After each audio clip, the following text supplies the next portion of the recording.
Have you ever heard the theory that Australia gets more snow than Switzerland?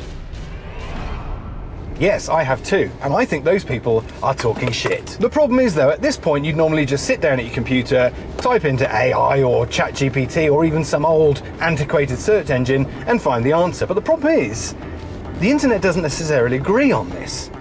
So I'm going to have to leave the comfort of my keyboard and do a bit of proper investigative journalism and find out the answer.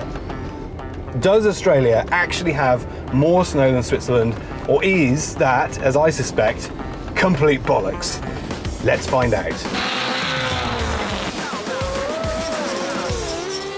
But I'm not going to make this quest into whether people are talking bullshit by myself. I'm going to saddle up this. This is the Ineos Grenadier Quartermaster. Now, I'm here on Mount Buller in this car because this is the perfect companion to go and find out if there is any snow, where it is, and if genuinely Australia gets more snow than the Swiss snowfields. While I'm here and just minutes away from hypothermia, I may as well tell you about some of the cool exterior features.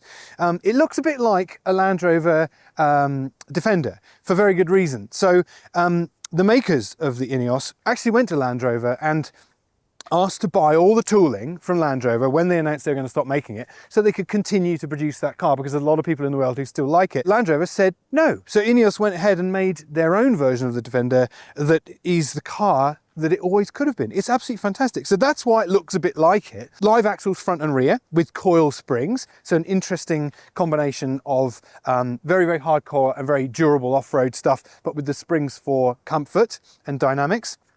This on the side, if you've ever had a look at the floor of an aeroplane, you may have recognized this. It's exactly the same product that things are bolted down to the floor of aeroplanes, including seats. And that allows you to accessorize this thing and bolt stuff to the side without making holes in doors and stuff. Power is integrated into everywhere. So accessorizing this thing is an absolute breeze. So this is my companion. This is my pal for the next couple of days on Buller, to find out whether people have been talking utter shit or whether there is any truth in the myth that Australia has more snow than Switzerland. Let's get to the bottom of this. If you've never visited Australia, you may be surprised to hear that this sun-baked land of deserts and beaches has any snow at all. Actually, the Australian Alps are home to about 10 snow resorts with a season that lasts up to 5 months. Buller is Victoria's largest and most popular resort, and in June the white stuff was already falling. Amazingly though, you don't have to wait for the clouds to provide it. So there is snow, but it's not a lot, but it's actually very early in the season. We're a couple of weeks officially from the snow season opening, and we're far from the kind of coverage that you need for people to be happy with a trip to Mount Buller. But that is why on this mountain they actually make snow. They can, to an extent, play God and produce snow artificially, so that at least in the most popular places there's enough snow for people to have a bit of a ski or a snowboard. And that's really one of the most interesting things about this mountain is the way that they can produce the critical thing to a ski resort under climatic circumstances that want to do exactly the opposite. In fact, I'm reliably informed that Australia holds the record for producing snow at the highest possible temperature. Just think about that for a minute. Yeah, apparently it was something like 3 or 4 degrees, which you think is impossible, but anyway, what a great nation we are. Perhaps snowmaking is how Australia gets one up on Switzerland. Or perhaps there's more to the geography of the Australian Alps than sheer quantity of snow. So yeah, we've successfully made it to the summit, as you can see, but we essentially cheated because we came here in a fleet of Grenadier Quartermasters. So I have a better idea, but when it actually comes to it, it might be a terrible idea. I look like some kind of old, sailor. Yes. Some mysterious people standing there. What have you? Car broke down. We have to take the chairlift. Oh, bummer. Yes, we've come out and the... Unreliable piece of equipment. yes, the chairlift is suspiciously running. Oh, not too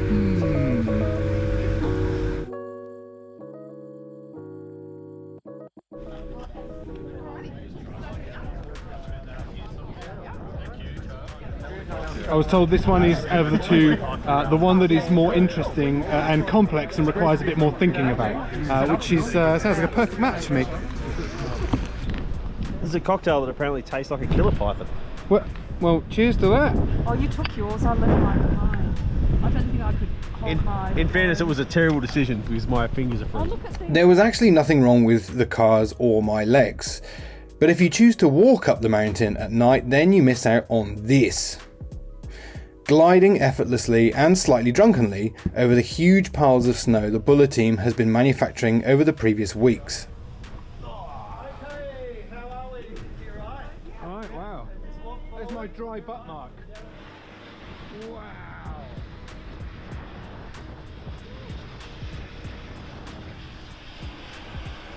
So, what was the corrosion warranty on an Ineos again?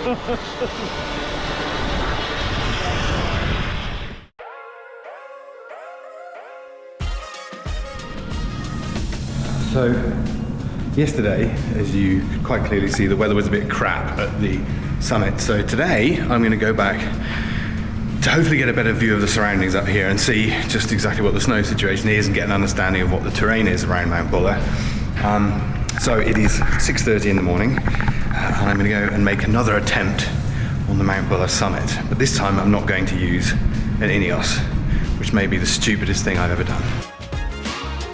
But I'm not going to do it alone because that would be stupid and irresponsible. So instead, I'm going to do it with Lucy. Lucy's just trying to get into running, and I said, you know, perhaps we could do a run somewhere. She might pick up a few tips. Show me how to do it. Yeah. No, this is Lucy Bartholomew. She is an Ineos athlete and an ultra marathon runner. She's just completed 100 kilometers in the Blue Mountains. What are you going on to do next, Lucy? The UTMB, so 170 k's around Mont Blanc in Europe. So, did I pick the right one, or is this the last thing you ever see me do? We're going to find out. All right, let's do this. Let's do it.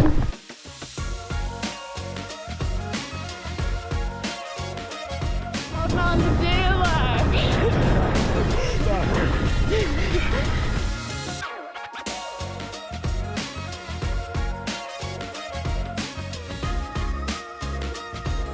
At this point, I was planning to do a humble brag piece to camera. But a violent morning gale was trying to kill us with hypothermia or simply hurl us from the summit. So here's some voiceover instead. As you can see from Mount Buller's 1805 metre summit, Australia's alpine regions don't soar to the impressive height or sheer faces of the Swiss Alps, but they're vast in area. And the theory is that while Switzerland might have a larger quantity of snow, Australia covers a greater footprint. Perhaps there's some truth in that. So Lucy says that she's going to take me back down the nice way, which I've learned only after a short time knowing her that's a lie, a blatant lie. I think what she means it's absolutely beautiful, and she's definitely not lying about that. Wow.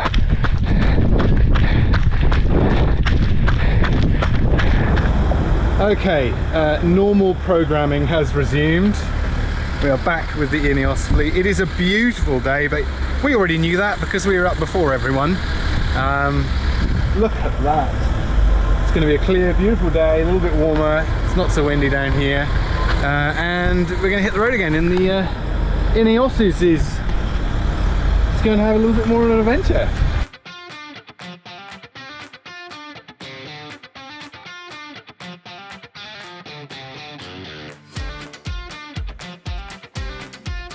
So this is why they call it the safari roof, and I don't know what people do on safari. What do? Shoot a rhino? No, take pictures of zebras and stuff. That's what you do on safari, yes. All right, we'll just settle for a river crossing then. Why are they all filming? Ow!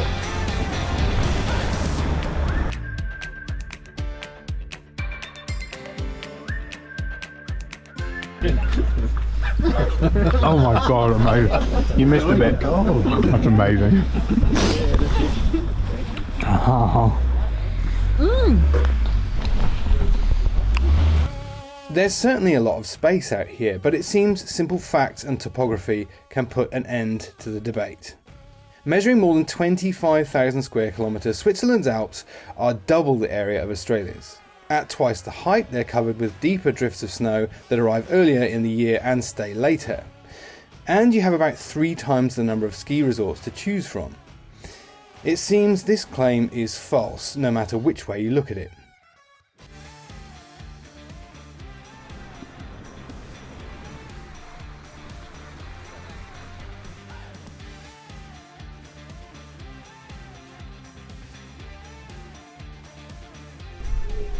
That is amazing.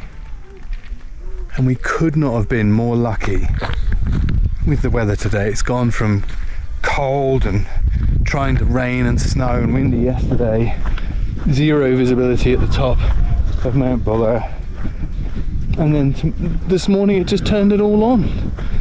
Absolutely spectacular.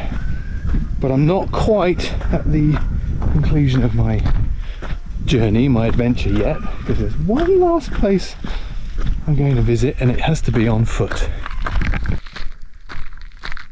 For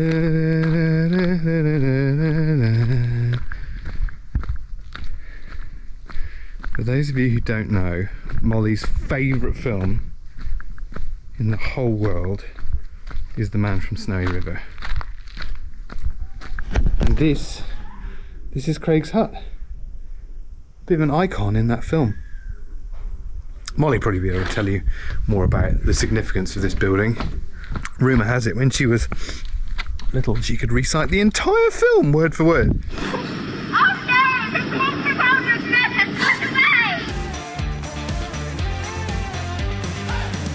Well, it's been quite a journey of discovery. It's been fascinating to learn about what the Ineos Grenadier Quartermaster can do. It's been a really good companion for the whole trip. Hasn't missed a beat. But I still haven't come up with the answer to the question that I really set out to discover, and that is, does Australia have more snowfields than Switzerland? The answer was actually staring us in the face the first day we arrived. Even though there had been a decent snowfall just the day before, it was almost all gone for my arrival. And that's because Australia's Alps are relatively low and, on a global scale, warm, compared with the Swiss Alps that are higher and colder. They're also much further from the sea, which explains the other half of the answer. With their proximity to the coast, the Australian Alps get more precipitation, which falls as rain in the summer and snow in the winter. That might be hard to believe because it thaws so fast and is replaced by fresh snow, preventing it ever building into the vast drifts you'll find in Switzerland. But that's exactly why you can mountain bike in a t-shirt on Buller in the summer, while some of Switzerland's mountains are white all year round. So, believe it or not, Australia does get more snowfall than Switzerland.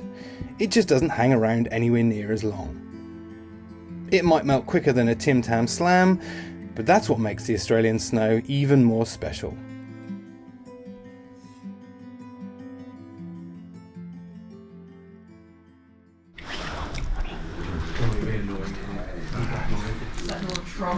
It is, isn't it? It's like the sound of an alarm clock. It just makes you...